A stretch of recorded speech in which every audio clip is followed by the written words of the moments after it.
Well, I say eater, and I say adder.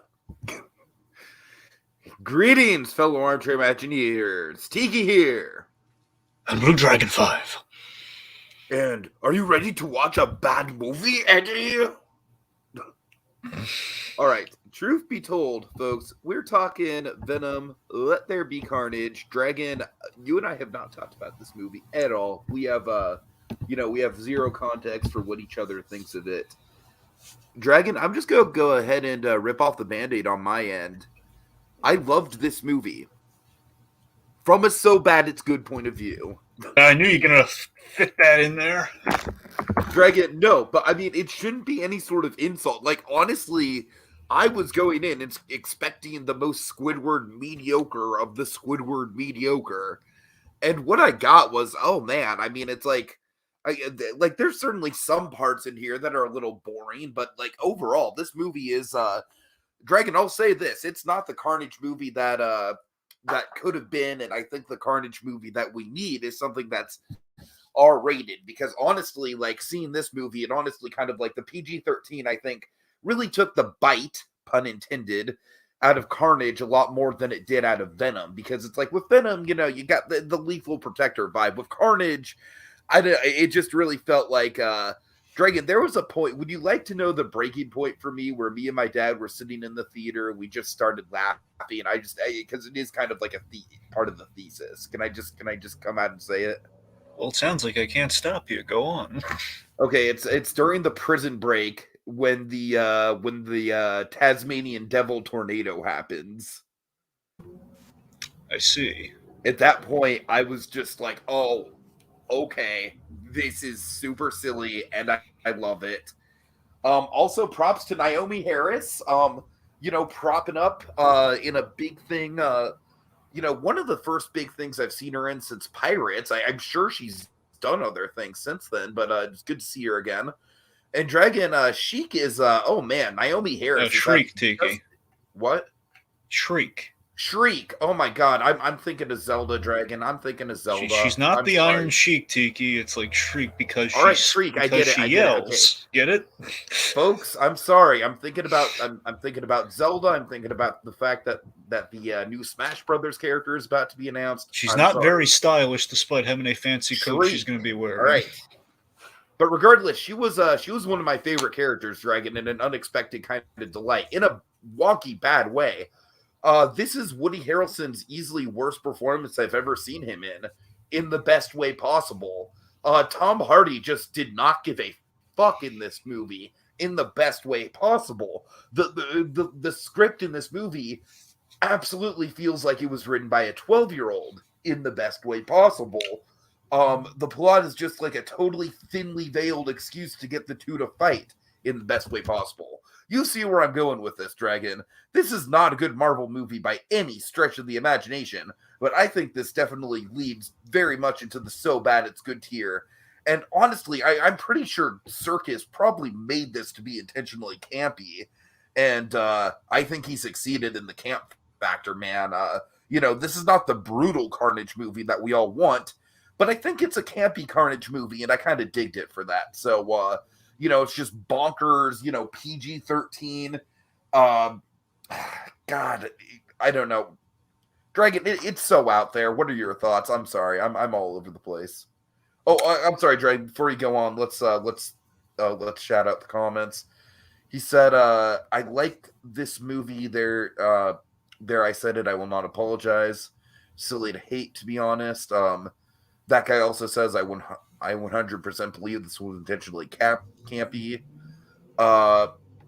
Let's see. John Kelling says Naomi Harris was also Miss Moneypenny in the new Bond films. Oh yeah, right. Okay, for sure. Gotcha.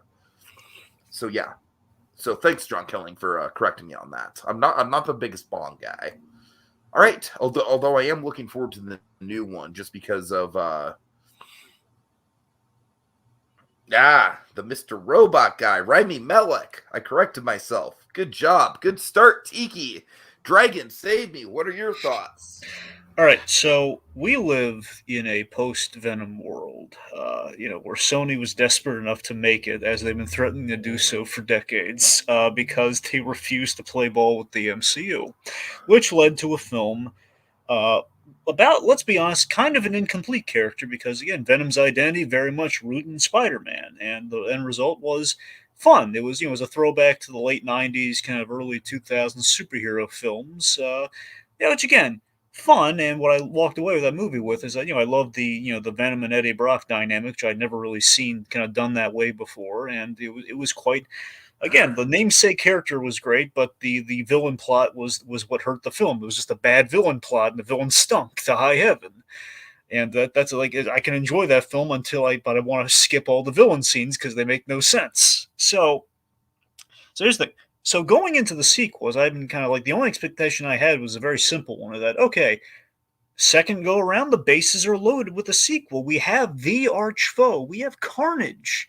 We have Woody Harrelson as Carnage. Even people for years they've been wanting Woody Harrelson as Carnage, apparently because of natural born killers. And for me, I got a little skin in the game. Maximum Carnage was my first comic. I got a lot of love for kind of the Venom and Carnage of it all. I'm not I don't know every single thing about Carnage or kind of all the symbiote stuff. So don't quiz me, but I do have a fondness for it. So to me, the simple path for the sequel, this could be the path to fix Venom's biggest problem story-wise, which is the villain stunk, where we have an excellent villain. I'm not looking for much. I just want Venom to go up against Carnage and keep that Venom Eddie Brock dynamic I like. And so very simple expectations, and you know what you're getting with the second go around. And the end result, I thought it was okay. I think it was off in places because the writing simply was not there. And I think it showed. And We need to get this script out fast, Eddie. We cannot miss the deadline. you make light of that, but did you know Tom Hardy wrote the script? He co-wrote the script on this. Actually, yeah, I did, and I was kind of referencing that. Oh, it's even better. Yeah. I guess that makes Kelly Marcel. Dragon, you assume that Tiki is just some kind of fool, and I know he's given you plenty of reason to believe that, but he's my fool, you know? Right. Are we gonna get Tiki Venom now? Oh dear God, no! I'm not gonna go down that road. Don't worry. So Kelly Marcel. I guess that makes her the Venom symbiote in this case. Kelly Marcel. It's kind of funny though. She's written some stuff that we've liked and some stuff that we've been okay with. Like she wrote Save Mr. Banks, which we loved. Yeah. But she's also done Cruella, which I mean that's again I like Cruella, but I don't necessarily love it, but the editing's good. Yeah, it's got its moments. Point being, got some snap to it. So again, a little over the place there, and with the credits. It's got some snap to it. Anywho, so here's the thing: so for me though, I don't hate this movie by any stretch, but by the same token, where I'm at on is that it's so frustratingly close to what I needed because I had a very low bar of what I want. I just want we have a good villain. Let's just get what we had in the first movie, but put a good villain in it. And what I kind of walk away with is that I think the leads were good. I think we had a solid run time. With the whole 90 minutes really kind of on the money there. It's a very simple 3-act kind of build up there, and as we build up to the showdown, but it's a mixed bag for me. It's and plus I had an iffy viewing experience because the idiot who ran the projector on the film left the subtitles on the entire movie. Oh really? Yep, and I was like, a part of me blames the Eternals, and I'll tell you why. So, it's like the last time I saw a movie, the Eternals trailer, which is in the same theater, the Eternals trailer had subtitles on. And it did it here too, and I thought, okay, must be they're using that same trailer for some reason. But then the movie started like, oh no, the subtitles are on for the entire film. I usually watch things subtitles on, so it didn't kill it for me. It was just like, oh man, this is not. This is. I too saw the movie with my father, Tiki, and that's funny. And I just like, oh, the subtitles like not the impression you want to make. Like, oh come on, it's kind of embarrassing. So that did not help. And at the end of the day, I walk away from this movie with basically the thought I had at the end after seeing the first Venom movie, only now tenfold. Like. Again, there's so much promise, but I really want that Rhett Reese and Paul Wernick script from that Venom movie ages ago that I cannot find for the life of me 10 times more now because I want to see a Venom movie with a good script. That's all I want at this point now. Those guys must have written a tremendous script, just seeing how well they did on Deadpool. And Zombieland. I just wanted this movie to have a better story, and it didn't. And I'm not asking for the moon story wise, but there are a lot of holes in the writing here. So, all right, well, let's talk about it. Okay, so the main plot is Venom and Eddie are going through some relationship problems, and the movie very clearly hits it on the head with that. And honestly, Dragon, I like how open about it is with Venom and Eddie being kind of like an old bickering married couple. Yeah, the shorthand for many people has been it's symbiote odd couple. Sure, absolutely. I don't know, but I thought that was a good starting point. The like where he's going to meet Cletus Cassidy and I'm sorry, what's the name of the frickin' detective dude? Mulligan. Thank you. I knew it was someone that was kind of like a a pretty generic name. So Mulligan, he's like Venom's like, ooh, I want to eat him. Just one, Eddie, just one. And I thought that was a good introductory point for him. Cletus Cassidy, man, let me just tell you, I think one of the big things with this movie that I both found really entertaining, but then also, I mean, it just from the very get-go, it's just kind of throwing the plot right out the window. It's like, okay, they're establishing that Eddie and Cletus have this sort of like big, long-running history together, and we just like either they had a lot of stuff from the first movie that or from in between the first movie and this that we just don't know about, or they just really don't do a good job establishing it, because I don't know, man. It's like the ways in which Cletus Cassidy is just like attached to Eddie Brock just seems so thinly plotted. Is like, okay, we got to get these two to fight in a room together, and the bite and everything. I don't know, just it was all so silly and contrived, but to me, like I said, in a fun way. Well, here's the thing, Teague. I actually like that. So, Okay. Here's where I'm at on. So, I think Woody Harrelson as Cletus Cassidy was great.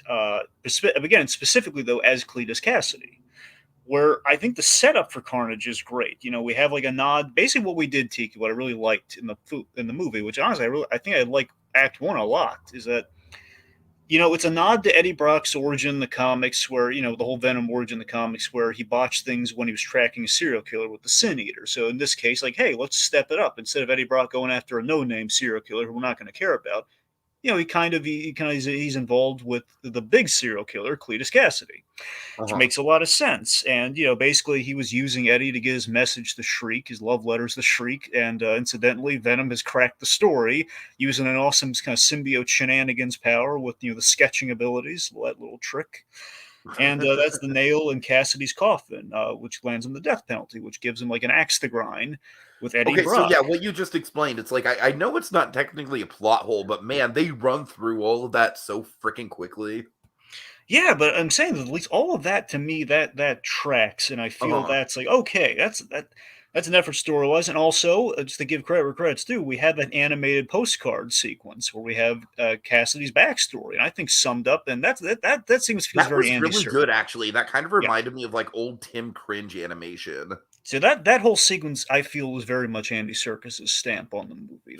That's something it feels like something that he would do, and like something like I have not seen his Jungle Book movie, but it feels like something kind of. I have not either.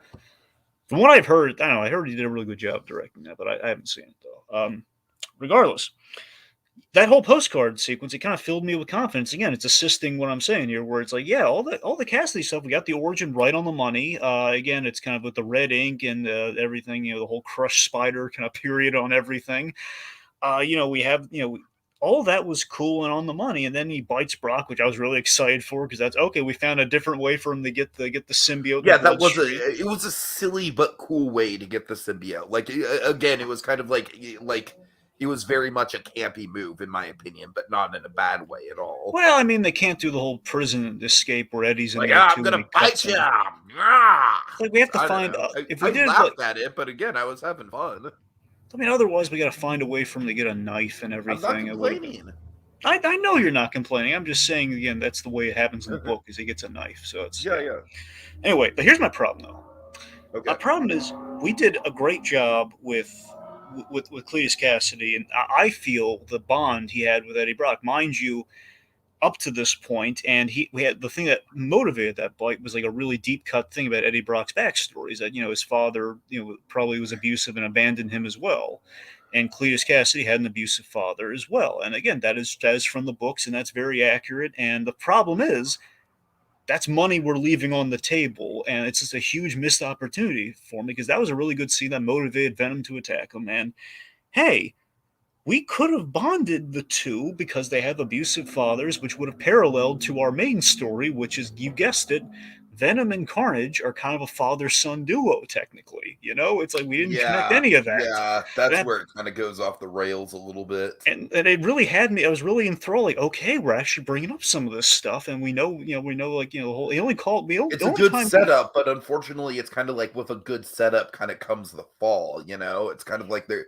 kind of building a house of cards, if you will. It's like we set it up, and the only payoff we get is that one joke with like the priest at the wedding. Like, yeah, father, no, not you, father, the actual father, Venom. It's like it's the only payoff we had to that. And I'm so frustrated by For it me, 'cause, that's God, not like that's not even the funniest joke about the priest. The funniest joke about the priest, it's like, okay, you can kill anyone except that guy. yeah, that's funny too. That's what I'm saying. But yeah, still though, it's like that's the only reference we had to this whole father-son story. We're just leaving on the table. It's like, guys, don't tease me with that. Then do nothing with it, because that's Yeah, huge, and that's your Venom I Carnage feel like story. they do more with the lethal protector thing, at least. Like, I But mean, it's even like that, Tiki, I don't think we do enough with Lethal it's Protector. not I think, great. It's not great. I just like that it's explored. I don't know. and that's here. The thing with Lethal Protector is, again, I love our status quo with this movie. At the top of it, we're okay. We're doing the odd couple thing. They're kind of roommates at this point. The big hook is like, hey, we outside of Carnage is hey, the status quo is they're in the know. They're he's accepted the role, and we're doing the Lethal Protector thing where Venom is really not good at it, which is the whole gag with Lethal Protector, is that Venom tries to be Spider-Man, but he's terrible at it. Sure, sure. He's scaring people. And the problem is we only got one scene of it though. I wanted more scenes of that. No, I hear you. I feel like at least they were kind of setting the stage for it thematically, but I hear you. We could have gotten more. Okay, let's see. So, what do you think? Let's get to the jailbreak, because to me, that's where the thing really just kind of kicks up speed in the camp department. Just what did you think when you first saw the Tasmanian Devil tornado that just comes ripping through? Like, to me, like, it was such a surreal moment to me that it almost kind of gave me a deja vu of watching Spider-Man 3 in theaters, where it's like, okay, this is not the Carnage I wanted to see I wanted to see on the big screen, but I'm having fun with it. Let's see where it goes. Like, it was surreal for me. Dragon, what do you think? Okay, well this is where I'm going to bridge into talking about the rating thing. So Okay, first okay, off, please okay, do. so first off, just to highlight what I like about the escape scene is, again, we saw a little bit in the trailers, the idea of, okay, he's got the symbiote in his system. That's a great way of like unveiling it. Like right when he's about to get the lethal injection, that's when Carnage comes out. That's a really cool intro to see. Now, in terms of how it goes off the rails, so here's the thing. I'd argue a lot of people, well, especially I always had kind of this argument in the back of my head when it wasn't official, it was going to be R-rated or not. Where I'd argue today more than ever before, you can get away with a lot with PG-13 if you're thinking about it right. Okay, if you're I still actually think clever. this should have been R-rated, though. I'm getting there, Tiki. Okay, I'm sorry. I'm sorry. So that's the thing. I think you can get away with a lot and still be PG-13. So I don't think that was necessarily the kiss of death for this film. But it ended up kind of being that with Carnage in terms of how we represent it. But I feel it didn't have to be that way. I think we still could have gotten away with it very simply. Let me tell you what we should have done, what we didn't do. Okay? So the whole thing with Carnage is that he gets really creative, like sick and twistedly creative with how he kills people. As you'll hear from many people talking about Carnage, like whether it be like, oh yeah, the novelization of the Carnage arc, so he does really sick and twisted things. It's even more violent because you don't see it, because you describe it, which is true. But that's what I'm saying. In the movie, though, during that whole escape scene, the whole Tasmanian Devil thing is that, okay, one, he did not stab anyone in this movie, and that really bothers me. Yeah, no, he did not bite anyone's head off. He didn't stab anyone, Dragon. It's like, to me, I almost feel like, I hate to say it, but it's like I said, I kind of got a little bit of a date. Like, I think Woody Harrelson was having a lot of fun, and by all means, I like Woody Harrelson's performance, way more than I like, freaking what's his name, Eric Foreman's performance in Spider-Man 3. But still, I don't know. It just felt like such a watered down Carnage that it just kind of felt like Carnage in name only in some Let me aspects. tell you what I think watered him down even further, okay? Okay. So sadly, one of the signature Carnage things, and I had this fear in the back of my head, but I figured they're not going to be stupid enough to make this mistake, and unfortunately, they were kind of stupid enough to make this mistake. So at the climax of the first Venom movie, we had Riot. Now, Riot, what he did is basically they because they didn't know they were coming back for another one, I guess, to some degree. I don't know. I don't know why they would do this, knowing that we're going to introduce Carnage in the post-credit scene. Why we wouldn't save this for Carnage is beyond me. Carnage's big signature thing is he creates weapons with his tendrils and his tentacles and everything. Yeah. And we didn't do that at all here. We just gave him the tendrils. Which, I mean, again, half the fun is that he's going to make awesome like giant size and weapons and just claws and stuff, like Riot did a little bit in the first Venom movie. And it's like it's just I feel like design-wise, everyone's like pointing out like he didn't have the black teeth. Where it's like, look, yes, I like the black teeth, but here's my problem though. I didn't really register with me until I saw the movie. Like, oh, there's a design thing we really should have emphasized here. Where Carnage's thing is contrast to Venom, where Carnage is like a thin and wiry guy who looks like, oh, Venom can wipe the floor with this guy, but then he's crazy, he's blood red, and he has the mind of a serial killer that now is a symbiote, as in he can create all sorts of sadistic weapons, and it's the fact that he's thinner, crazier, wiry, and it has these like giant weapons and a sick and twisted mind now with power to actualize it. So making him like kind of as tall as Venom and pretty much as beefy, but just giving him tendrils, it just kind of takes away from what's special about No, I Carnage to totally me. hear you. It's like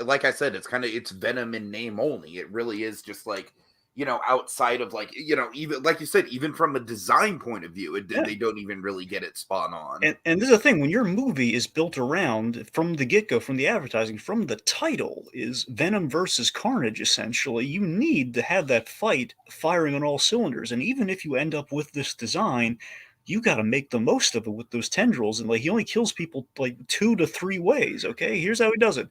He either strangles them with the tendril, which okay, it's cool once.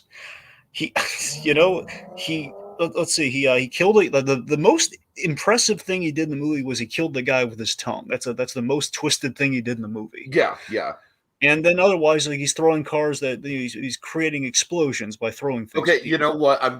The scene on the bridge where he just randomly throws the car Yeah, off into the bay. yeah. Dragon, that was easily like one of the top 5 biggest laugh out loud moments for So my I'll dad. give you that. That's what I'm saying. That's fun, but what I'm saying is if that's all he's got in the quiver, it's going to get old fast. Is the fact he No, no, just no, no, keeps no. doing that. Here's the thing. My dad and I were laughing at it specifically because it was happening so often. Yeah.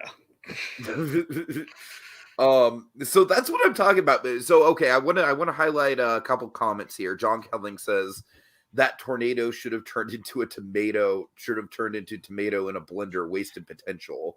Exactly. That's what I'm saying. Is that Yeah. look, like an R-rated movie, we absolutely should have gotten that, and that's what I'm saying. Yes, R-rated movie would have been perfect for Carnage, but even with PG-13, if you got creative with the kills, you don't need to show the blood. But if you get creative with them, make them like heady, which again people have been saying with those novelizations for years, in which you don't see anything but you describe it. I mean, again, if you can make it like scary enough, again, like for example, we never saw that pile of heads in the corner that we keep talking up in these Venom Right. movies. And like Right. Venom even bit down a couple heads in the first movie. Carnage did not bite down on he bit down one head with the father. That's about it. But that's what I'm saying though. Carnage should have been doing that left and right. He doesn't have to quibble with the symbiote. He could do that when he's hungry, left and right. I mean, Carnage just walks into a place Cassidy walks into a gas station. He kills a guy without the symbiote. Just he stomps him to death because he's Uh-huh. crazy. So yeah, So again, also the fact that Carnage did not really have much personality when, again, Cassidy had all the The personality. only personality Carnage had was just like, "Hey, quiet down." I know, so that's something we got to talk about too. Okay, so hold on. a I've big got a couple other comments. Then we'll go on. I'm sorry. That guy says, I think the thing that kind of gives these movies charm for me is that it does seem like these actors are having actual fun with this yeah, nonsense. they And are. so, John, that guy, I really want to highlight that just because, in spite, like, oh my god, like, I don't know about you, Dragon, but like, I have all the nitpicks in the world about this movie. But to me, it really did kind of veer into that territory. Like I said, with like the throwing the cars, I was like, okay, this has gone from like it's a weak sauce way for Carnage to kill people into it's legitimately funny that they're using this out so many times. Like, I don't know. I really have a feeling that this movie could be like kind of like one of those, I don't want to say a midnight movie, but I really do see the potential, man. This movie is really bonkers in some spots. Oh, sure it is. Yeah. So something. So again, something in the portrayal of Carnage that I felt was really off. And I don't want to be like one of those like Carnage purists here necessarily, but just something very simple with the character. I Shut your feel mouth, Carnage 2021. exactly John Killen. That's the point I'm getting at right here. Is that so? Carnage, the Carnage symbiote, the whole thing that's scary about him, at least to me, and I think just in general, is that he's the worst person ever you want to give a symbiote to. And the fact of like, Yeah, I for think people sure. have brought this up of like, it's kind of the we versus I thing where it's we with Venom, where Carnage is like, he is that symbiote. Where in this case, I wish they didn't give the symbiote a personality. Okay, it is just Cletus Cassidy times 10. That's what it should be. Where okay, now he's just completely off the chain with the weapons. We've given a serial killer the worst thing we could ever give him. And the fact that the climax of the movie, I think it kind of helps Venom in the end, is the fact of, and again, I see where the movie's been building at this point, but the fact that it doesn't quite jive with it, like it shouldn't really do this with Carnage, is that hey, Venom and Eddie have to realize, hey, we are the perfect pair here. Like we actually can get along. Where their bond is weaker than ours. Where no, Carnage does not have that problem. But we manufactured that problem for this movie so Venom could defeat Carnage because unfortunately we did not. We need to find some way for Venom to win this fight when we're throwing two big Venoms at each other versus like Venom and a Carnage. Mm-hmm. And the thing with Maximum Carnage is that Venom has helped to take down Carnage because he's that hard to beat. Where again, we have to make certain compromises, which kind of I'm throwing my hands up in the air at a certain point where I feel the ultimate way we could defeat Carnage is through Shriek, which we kind of do in the movie, but then like, hey, Shriek's about to help save the day, and then we throw her at the bell to kill her. Can we talk about Shriek? Can we? Yeah, let's talk. Shriek. Yeah, go ahead. Yeah, that's what I'm saying. Like, Shriek is like, hey, we can use Shriek, and then we kill her off, and we're lucky that she screams on the way down, which helps us defeat him anyway. I think that Shriek is probably the most ridiculous part of this movie. Do you agree? I like the setup for Shriek, but when she started talking outside the cell, I was like, oh, this might not be. This is not what I hoped for. Okay, so here's the thing. Even in the setup, you've got so much ridiculous stuff going on. You've got the fact that Woody Harrelson and Naomi Harris are dubbed over younger actors, which is super jarring. I like the fact that Woody Harrelson he's kind of a young-looking guy anyway. I kind of like. Okay, hear me out though. Hear me out. You've also like one of the things that threw me off just in terms of the logic, like right away. And I know this is just me nitpicking, but it's like this is a movie where I can't help but be like, okay, right away, this doesn't make sense. It's like like she gets thrown into the cell just long enough for Woody Harrelson to kind of give her that little that little ring, and then she says like, they're taking me away to Professor Xavier's school for gifted people that we can't say the name of or else legal reasons. And then they just instantly like, it's like what was even the logic of her being in the cell? I don't know. I'm probably going off on that a little too hard, but well, let me tell you a ridiculous thing. Funny. Here's a ridiculous thing. I'm wondering if you had this. Okay. All right. So we established that Shriek has a power. And yet we just put her in the back of a truck for a person. Yes, I absolutely have that as well. No mutant control collar or anything. I was like, I wonder what's gonna happen. I mean, I thought they would have taken like a little precaution, like no precautions at all. Just like then the whole thing just goes belly up. Yeah. Yeah. But I mean, I with Shriek, I found Shriek somewhat compelling in Act One, in that I had a sympathy for her, and the whole like the idea of, hey, linking her to the Cletus Cassidy, because the idea is that Carnage and Shriek are an item, and that whole thing in the book during Maximum Carnage, like that's where they're kind of pulling that from. But it's the idea of, okay, Cassidy likes her, and that's like one redeeming thing that he has, and a motive to perhaps escape and do the stuff that he's doing in the movie. That's not bad. I don't mind that at all. What I mind is that, okay, so we've given him a motive, and now that she's escaped, okay, she's going to seek revenge. That's fine, but like if the acting gets really over the top, once we put her in that brown coat and she's going around, like, I don't know, it's not great. And one thing I really like that we did nothing with is, hey, so a symbiote and someone who basically has a sonic power have a relationship. That would present the challenge, and our end result is just the constant shut your mouth. And like, really, that's what we're doing? Like, we're not gonna... That's literally all he gets. And again, like, I was hoping to see, okay, Carnage likes her, and then it's like Cletus Cassidy is like, no, I'm the good boyfriend. That's what I'm saying. Like, if I want to see both of them, Carnage and Cassidy, be the good boyfriend. What they were doing is, I think they were trying to kind of be like, oh, you see, Venom and Eddie, they were great as a team. Where Carnage and Carnage and Cletus Cassidy are a terrible pair. But Dragon, what they're doing right there is they are absolutely just clipping the wings of Carnage as a character. Yeah. Exactly. Carnage's whole thing is that he works scarily well as a symbiote, and what we should do, I mean, think about it, the whole first movie of Venom is predicated on two losers make a great team, but still, two losers versus two people actually are really good at what they're doing. That should be the challenge of the movie. Carnage is better at being a symbiote than they are. Okay, so we got some really good comments. Romello Malone, hey there, Romello, glad to see you. Mm-hmm. He says, I honestly think that Carnage shouldn't have had a personality in its own. To me, when Cletus Cassidy bounced with the symbiote, he should have had full control and talk as Carnage. I absolutely agree, Romello. One of your speaking my language, I was honestly surprised that they didn't. I was honestly surprised that Carnage did not just straight up have Woody Harrelson's voice with how cartoony Woody Harrelson was already acting in the movie. Yeah, I do. Oh, but I do like with the whole Shriek relationship. I do like the red wedding justification for the church. Like, they're getting married, ergo we have the iconic Venom setting with the church. Kind of legitimized for the third act fight. And of also, course, it's Grace Cathedral Hill, and I just want to point out this movie it's not amazing, it's no Vertigo, but it's a halfway decent San Francisco movie, Dragon. I like the fact that our police department is in the middle of the Tenderloin, because that is definitely the most shitty neighborhood in San Francisco.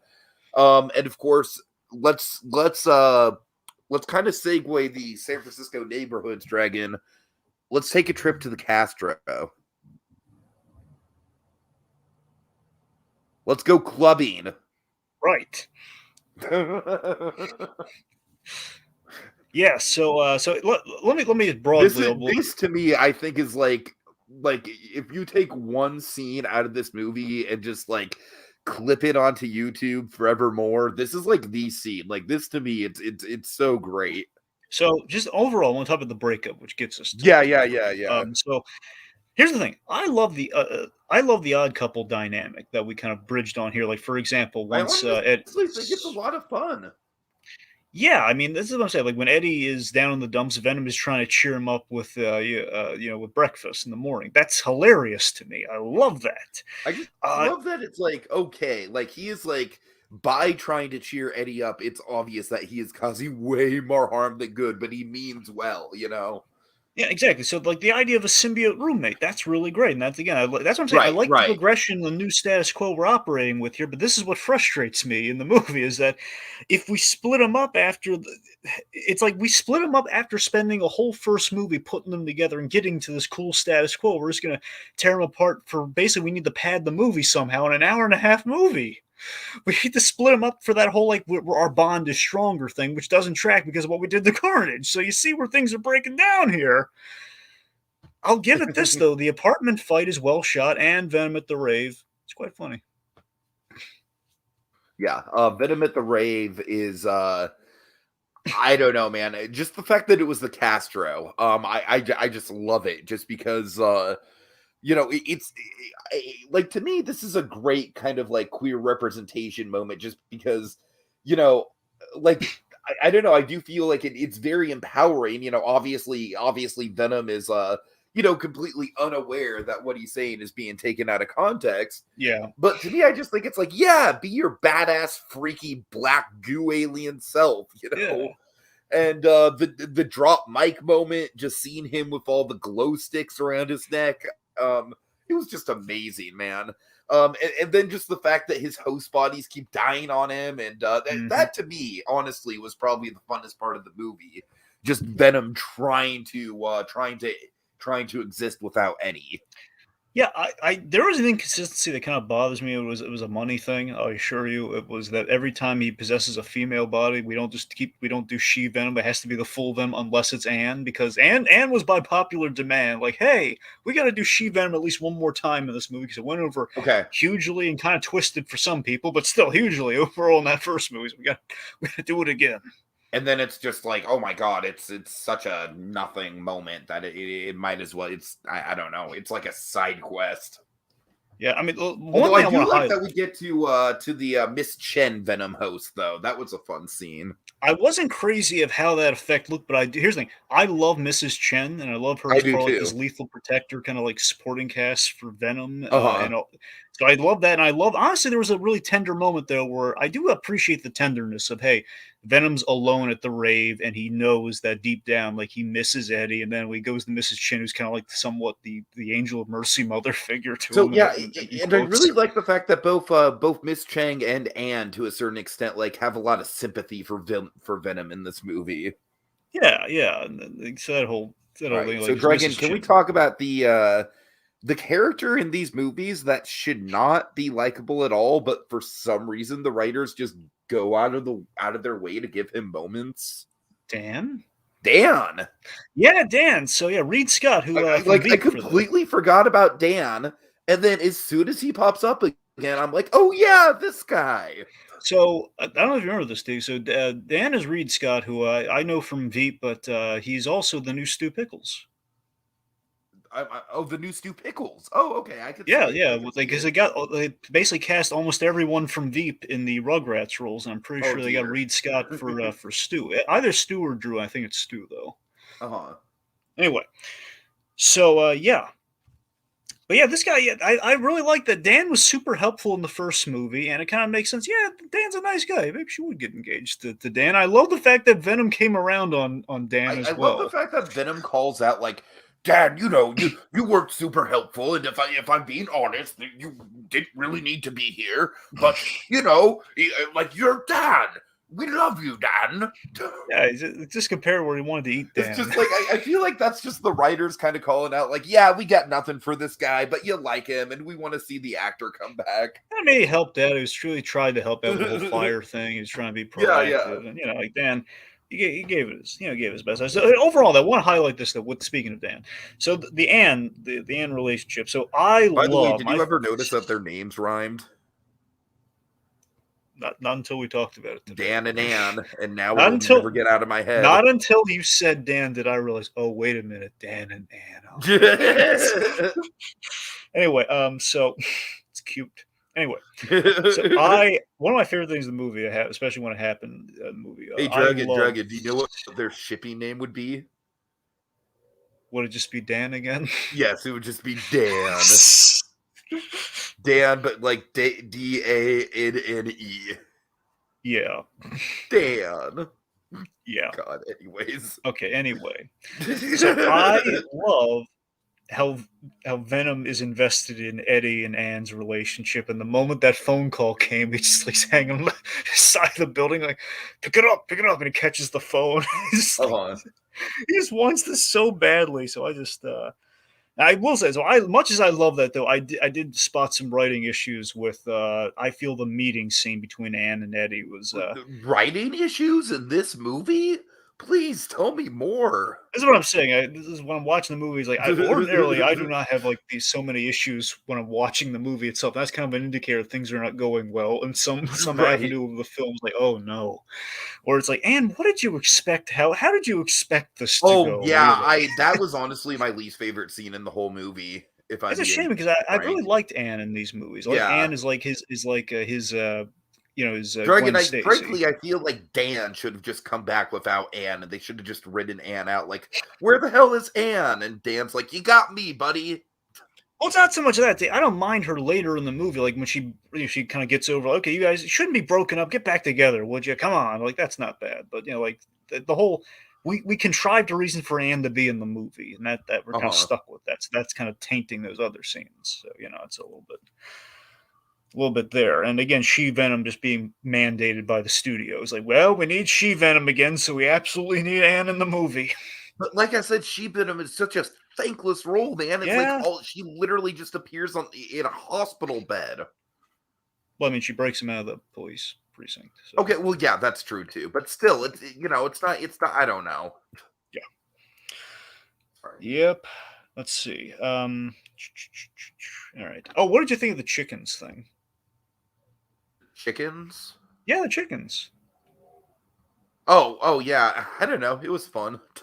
I like that we had like I don't know the term off the top of my head until I probably rewatched the movie, but the fact that we learn why Venom eats so much chocolate. So it's the idea like there's a chemical in chocolate that's also in the brain, so that's why he's that constantly. makes sense. I like that illogical logic. Yeah. Yeah. So I really like that, and here's the thing. So the status quo that transitions us from the last movie to this movie is, hey, Venom's.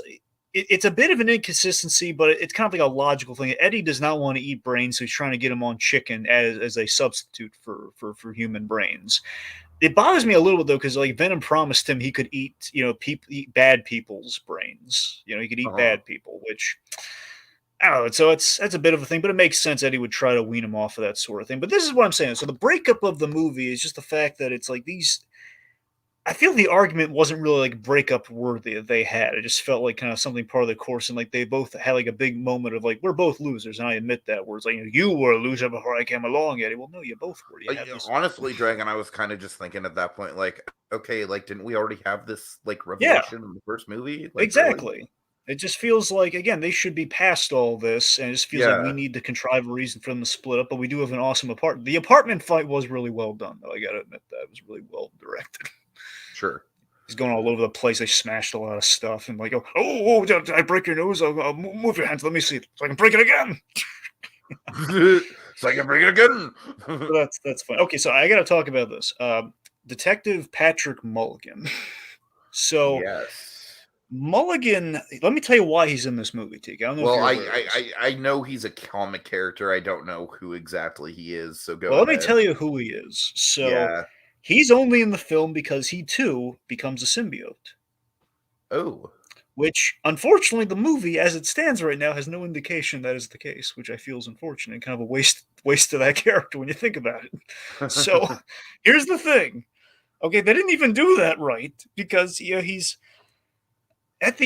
so this whole thing is that I don't mind how he's fit into Shriek's backstory. That's all fine and dandy. Again, as our commenters have pointed out, it really makes no sense about the whole. And he's convinced that Shriek was dead. He saw the body, right? Didn't he see the body? We don't know. So that's all. That's here and there. But the point being, okay, so he was there during the origin part of Shriek, so he's a target for Shriek. That's fine. But here's the problem. Okay, so you'd think if we're going to turn him in the toxin, that whole ending of like his eyes turn a different color, you'd think, hey, Carnage is going to fight this guy, or Carnage is going to seemingly kill him so we know how he got his own symbiote. We don't do that at all. It's just he's fighting Shriek, and okay, he's going to be a symbiote in the next movie. Here's the thing. This is kind of like I kind of forgot to add this to the thesis of my opinion on the movie, but I'll go ahead and throw it in here. This movie almost kind of feels like a downgrade from where it's like Venom, the original kind of felt like very much a 2000s comic book movie. This feels like a 90s comic book movie. Whereas like a character like that you just referenced, it's like, hey, we'll throw him in and we'll do something with him eventually, maybe, Oh yeah. And again, that's kind of what the first movie had going for it, the 90s, kind of 90s, Billy D. 2000s Williams, vibe. Harvey Dent. Yeah. But yeah, this one was just kind of like really, this is the most pointless setup I've ever seen where it's like, guys, you didn't even put him with a symbiote to give him that. I mean, it's Yeah. like, what? How is anyone like, I didn't even, when I was in the theater, I didn't know what that was. Like, what? I mean, yeah, it's a whole. Yep. Okay, so we have a few comments here. One, that guy says, Dan is going to have a symbiote in 3. I'm calling it. Oh man. Oh, I would be excited about that. Yeah, that's a good call. Let's see. Okay, so John Kelly again. He points at Toxin. Yeah, so Mulligan becomes Toxin. Let's see. He also tries to do like a lethal protector thing where he's a cop, but he has a symbiote. He's trying to do good, but clearly probably needs to do some bad stuff. Just gonna complicate that. The chocolate is a comic thing, which I did not know. I did not know chocolate was a thing through the comic. But again, it makes sense in that illogical logic sort of thing, though. It's like, yeah, I mean, they're like serotonin or something, and chemicals you can find in other things. So yeah, why not? Something, whatever the phenophilia, whatever was, in the chocolate. All right. Well, I know there's a big thing we got to talk about. I'm trying to think if there's anything before that. I guess in general, we should talk about the showdown at the end, because the whole movie does build to the fight. So, I mean, how do you feel about the fight? I mean, honestly, I think the showdown is a little underwhelming, and it's kind of like to the point. Like, my expression, Dragon. Like, once we get all the fun, like, chic stuff out of the way with the bell and everything. One thing I will say with the bell is I do like how the bell is used, where they go back and forth, between being symbiotic. Like, that's cool. Like, it's honestly a better fight than the end of Spider-Man 3 at the very least. Yeah, in concept, that is a great idea, because again, Eddie's outmatched because he's going up against a serial killer, so he's screwed either way. That's really, but we didn't really quite hit how outmatched he is by Carnage, except I honestly think that Shriek getting killed off was a waste, but yeah. Well, the bigger waste, we killed Carnage. That bothers me tremendously. Oh yeah, but we did use the movie's only F-bomb in doing so. That's the thing. I hate that we killed him, but I don't hate how we killed him though. F this guy just bites his head. That was satisfying. That was satisfying.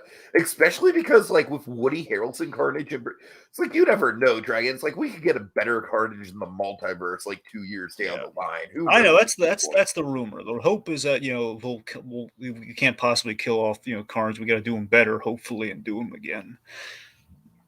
But yeah, I mean, I really love how the movie ends with Venom and Eddie on vacation as fugitives, all buddy again, like the giant symbiote head on the beach with him with his sand in his toes in the sand, like that's all. Yeah, that's all nice. Oh, something real quick before we talk about the big scene. With the end fight, something that I feel was missing, and this is the shame for me of the movie. This is why I have a hard time just because if I had to compare the two movies, sadly. I mean, I think technically the first movie came together more, even though it had a terrible villain plot. And that's what I don't want to have to say that, because think about it, even in that Riot fight, which again, you'd think Carnage is going to make Riot look like chump change. The Riot fight, you had Dredd, Venom was outmatched, and we had some epic money shots, where the only epic money shot we had here was when he was up against the stained glass with all the tentacles. That's all we got. Yeah, and we pretty much saw that shot in one of the first trailers, so... Yeah, and we didn't have, like, the epic money shot from the first movie. Remember when Venom's fighting Riot and they have, like, the giant, like, it's the men inside the symbiotes, and the symbiotes all exploded for a moment. Like, all the, the liquidy kind of, like, freeze, the slow-mo shots. We didn't have any of that. So... Okay, Romello, just to answer your question, I don't know about you, Dragon, but I think by all intents and purposes, for all its flaws, I think the Venom movies have way better symbiote effects than Spider-Man 3. Yeah, sure. Yeah, they definitely did. I mean, we got to remember, Spider-Man 3, the big hindrance was that we couldn't have Venom really talk, so we just gave him, like, their, screams and, like, really kind of, like, animal-like things, where he had to peel it back to talk and just took away from, like, that's why he's wearing the costume, so he can talk. Yeah, I hated that. It's like, how much FaceTime does Topher Grace need? Hey, he doesn't want that 70s show to be here. I'm going to get all the FaceTime I can get. Like, he doesn't want those fangs put in at 3 in the morning every day. Like, why is he doing this? All right. Just let him do the voice. Okay, Venom has better symbiote effects. I think we've established that. Thank you. Okay, so let's talk about the best part of the movie. Yes. Oh, the Well, post-credit scene. Yeah, Duh. the mid-credit scene. Yeah, the best part of the movie. Yeah, okay. You didn't like it? I mean, honestly, I thought it was a little creepy, but I guess that's probably for the best, right? That's probably the vibe Yeah. they're going for. Yeah, it is, yeah. Just the fact that Tom Holland legit looks like a child, you know? Well, still, it's just yeah, so you think that we're just teeing up something like, I don't know, like Planet of the Symbiotes or something, where, hey, Venom's going to talk about his backstory and all the symbiotes. He has You a want big to know my secret. guess? I Uh, think in particular, this is going to be Multiverse of Madness. really? Not Far From Home, because I think Well, obviously with Far From Home, there's too much going on as it is. No But I Way think Home, with Diggy. Multiverse of Madness, Dragon, here's the thing that really got me excited beyond the Spider-Man thing was the fact that for the first time in, I guess, the MCU, we've seen a multiverse shift right before our eyes. That is true. Like, I feel like that's the big thing that people aren't really talking about. They're talking about, like, oh, Spider-Man's in the movie. It's like, yeah, I could have guessed that. But just seeing how the shift actually happened, like, honestly, like, we didn't really get that with Loki, even, as far as I remember. Well, no, Loki So, was the genesis of, we didn't see it from the ground. We didn't see it from ground zero. right. So, I don't know. I know Multiverse of Madness also has a bunch of stuff going on, but it's it's Sam Raimi, so it's like I don't know. That's my It's a cool guess. theory. It's a theory. I have a thing that I think disproves that theory, but it's not really super founded, so you might be right. Uh-huh. It's the fact that when it happens, not only are we showing basically our No Way Home moment with Spider-Man unmasked, but particularly if you look at the effect, there was like a giant like yellow line, which is exactly what Doctor Strange does in the spell. Remember, it's like the three lines, like the giant like ring So effect, you and it kind think of it's gets. specifically going to be Far From Home? I think it's exactly when he cast the spell. That's like Oh literally right man, when he that's did that. interesting. I'll bet you like that was doing. So that's like literally when he cast that spell. Those three lines that were just when he made that spell and it then condensed in like that little ball of like three lines. Venom was one of those three lines. Gotcha. Okay. So, I'm pretty sure it's like something like probably Venom, the Garfield Spider-Man, and the Raimi Spider-Man. So those are your Oh three. man. Mark. Those are the three lines. Anyway, so what was I getting? Oh yes. Anyway, so I love the mislead. We're okay. So Venom saying, I know things from you, many symbiotes like from across the galaxy, and basically seeing you're thinking he's going to talk about the origin of the symbiotes or the planet of the symbiotes or something like that. And then of course, like, nope, we're confirming what everyone's wanted to confirm. No Way Home happens. We're going to bring Venom into the MCU, and assumedly the Doctor Strange spell moment, and just the thing that I love, T, the reason I think it's the best part of the movie is that we finally did a true Venom moment. Is that the symbiote's consciousness, presumably the fact that, again, because Venom touted like the symbiotes know all sorts of stuff because they're from all over the place, is that the way he delivers the line that he knows Spider-Man and he doesn't like him, and he just has this perfect line, just Mhm. two words. One of our commenters, I'm sure, is going to enjoy this, but just follow me on this. Just where he says, looks on the TV, shifts from Eddie Brock to Venom, sees Spider-Man unmasked on the TV from our buddy J.K. Simmons, J. Jonah Jameson on the TV. Yeah, it was nice to see him Just, pop up again. just announcing it, which is great, and just have that realization. I feel like That J.K. Simmons is kind guy. of like the Q pre-show of the multiverse. Yes. And I just love just the hatred in Venom's voice, just the delivery of that guy. It's like all the hate that Venom feels for Spider-Man that is being called upon in that moment. It's like that's an amazing Venom moment. And he licks the strings. I want to find that guy. I want to bite his head off because I hate him. It's like that's what I've been waiting for, Tiki. And again, there's some big hopes that perhaps whether it be in No Way Home or Multiverse of Madness, or perhaps like after No Way Home, we do a Venom Spider-Man crossover film. However, they're going to do it. That However, honestly might be the most sound way to do it. you mean do the Venom The Spider-Man spin-off? crossover. That way they're not mucking up anyone else's movies. I mean, honestly, what I think is going to happen is like Venom will pop up briefly in No Way Home as like a cameo or something, just to say that he's there, and then we do the crossover I can somewhere. see that. Regardless, that's what I'm saying. So what I'm hoping for, I think the fan hope is that once we have Venom in there, perhaps someone called this. I can't take credit for it. Someone said Venom sees Spider-Man and then he'll adapt, and that's how we'll get the iconic Venom look with the spider on his chest, and we'll be shooting webs. Yeah. Wouldn't that be awesome? Then you'd finally have a great Venom. Sure. But still, just I keep going back to that guy. Every time I walk away with this movie, I keep thinking, man, that mid-credit scene that was great. And the audience reaction was everyone was like, my audience was like, we were all gobsmacked and sucking in the air, like, oh, they did it. Where a lot of people are like screaming, like, yes, everyone's loving this mid-credit. Dragon. I hate to be the cynical one in the room. I'm not that excited about it, just because like I feel like this version of Venom is so silly. I don't know. I'm an asshole, I guess. I mean, look. I wish I could share your enthusiasm, Dragon, because moments like this where you're like geeking out and I'm just sitting here like, yeah, it was cool, you know.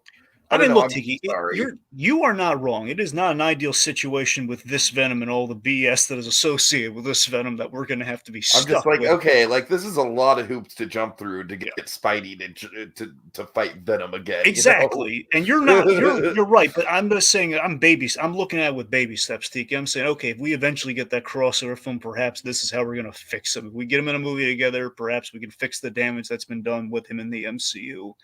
Fingers crossed. Again, a lot of this is optimism that is unfounded, but it's a hope that we can get an accurate Venom or something. Again, I would have just done a Venom fresh in the MCU, but clearly Sony's holding the power cards here, so we got to work with what we got. So we'll see. I don't know. We'll see. All right, let's see. So there's comments here. Do we have any comments that we should highlight? Oh God, hold on. I need to refresh this too. I don't know why this happens. I wish I did, but I don't. All right. I think Dr. Strange's casting a spell somewhere. That's what I know, right? Okay, so let's see. Do you guys think Venom says the guy he sees Tom Holland Spidey on TV has his own version of Peter Parker in his role, and it's not Tobey Maguire or Andrew Garfield? Ooh, that's interesting. Yeah, well, again, it's go down to John Kelling's recent comment. This one? Yeah, that one. So he said that symbiote hive minds crosses universes. So yeah, based on that, it could be. So assumedly, there is cool John Kelling, like right before the multiverse shift happens. Exactly, and that's the thing. I thought he was just talking like within their own universe, but when he said that, yeah, that's the presumption. That's why we have that guy said is that Venom from one of these other hive mind pools has gone toe to toe with Spider-Man, and he knows him. And he hates him. So, like, one of these Venoms, even if it's from a different universe, they know that guy in that spider outfit. I don't like him. Okay, and then also John Kelling says some people are already claiming that Venom is retroactively in the No Way Home trailer when a dark figure jumps at Peter at what seems like Doctor Strange's. They're saying that the thing we think is the lizard in the No Way Home trailer could be Venom because it has like the roar. I mean, hey, that's not a bad retroactive. I'd rather see Dylan Baker Lizard, but I mean, look, it's too dark to tell, Tiki. I don't Dylan think Baker Lizard is like a big bucket list thing for me, man. That would be the thing that I would be fanboying about. Can you imagine how clever it would be though? Is like, yeah, everyone's like making their guess. It can't possibly be Venom. They're like, oh my god, it's Venom. Like, yeah, we took him out of the trailer, we obscured him. So if they ever went back, like, oh, there he is. Like trailer 5 or whatever. It's like we put him back. Oh god. We cut him out. We digitally like kind of shattered him up for that. Now here's a question though. Okay, another thing with Venom. Now I have not looked into this. I'm trying to avoid spoilers like this, but the Sinister Six lineup, we still don't know. Do you think Venom might be part of the Sinister Six? Oh man, that's a good question. It's definitely possible. We have Vulture, Scorpion, Mysterio, Doc Ock, Green Goblin. That's 5, right? Well, that's the tricky thing because we had a fair number set up. We could have had our own MCU Sinister Six, but then we're adding people that we need, like Doc Ock. So you got Doc Ock, we got Electro, we got Vulture. So I feel like there's already more than enough as it is. Yeah, basically as is, we have everyone, I believe, but you know, the Chameleon and I forget if Craven. Yeah, the Chameleon and Sandman. But again, we might have the Sandman in the No Way Home trailer. So by that logic. So that's the thing. We don't know if, again, plus some of these guys are kind of redeemed. So there's kind of a question of like, you know, what are we going to have there? Because we have a surplus of Spider-Man villains to create. a Sinister Six, even if it's not like the original comic lineup, even though we had And most of the knowing original what we comic. know about the MCU and how Kevin Feige does things, I really doubt that they're gonna stick to like okay, this has to be the exact lineup for the Sinister Six. Exactly. So yeah, plus I mean we already had like 3 people set up with Homecoming already, because you had the Scorpion, our boy Mandau as as the Scorpion. So we still have that to pay off possibly, but it's kind of a wait and see. There's a lot of people we could put on this team, but I've never liked Venom on the Sinister Six personally, so I'm not saying we need to I follow don't that think to. he works in a team setting unless you like have it be deliberately like he is the hard person on the team to work with. Like I could see that being fun. I mean, Venom particularly. I mean, Goblin to a lesser degree, but because he's more of a solo act himself. Like Doc Ock's an absolute team player, though. Doc Ock works well on a team. So, yeah. Okay, let's see. John Kelling. John Killing says Sinister Six is hold on. Green Goblin, Doc Ock, Sandman, Lizard, Electro, and Rhino. So again, all of these guys are pulled from multiverses, though. That's the thing. So, and he says, by pretty sure, I mean wishful thinking. Oh, okay. Well, there you go. So yeah, it looks like right now we're just gonna Malone says, I hear the Sinister Six in Spider-Man 3 is Green Goblin, Dr. Octopus, Electro, Sandman, Lizard, and Rhino. Yeah. So again, pretty much like our multiversal assortment of the team. Mel Malone also says, so did Venom bond with Spider-Man before he bonded with Eddie Brock? That's an interesting theory, and I never really thought about that. Again, that hive mind thing suggests in one universe it's a yes, which perhaps here's a question: do you think it's the Raimi Spider-Man Venom he's referring to? Oh, that'd be fun. That'd be fun. Because everyone and their mother is hoping that there was some clever editing in that No Way Home trailer that hey, he's talking to Tobey Maguire Spider-Man, but we cut away from it on the bridge, which again would I don't know, it's possible. All right. So, Dragon, can we wrap this up? Yeah, sure. Yeah, well, let's just thank the folks and get out of here. Okay. Well, before that, I want to just kind of. I know we don't give final thoughts, but I gave a social media reaction that I want to read off just to kind of give a little period at the end of this. So, all right. Let There Be Carnage is terrible and genuinely feels like a 12-year-old wrote it. Easily the very worst Woody Harrelson performance I've ever seen. The plot is just a ridiculously thin excuse to get the two to fight. And I kind of love the movie for all these things. Definitely has a so bad it's good upside. All right, and with that, let's thank John Kelling, that guy, Romello Malone. I think that's everyone. All right, all 3 of y'all rock. I appreciate each and every one of you that comes in and in these comments every night. It really means a lot to me that we're kind of slowly but surely building up a legitimately solid community of people. You guys are awesome. You guys are the reason we do this. Thanks a lot, everyone. Have a good night. See you later. My chocolate, right, Mrs. Chen? Ooh, Dan, we like him now.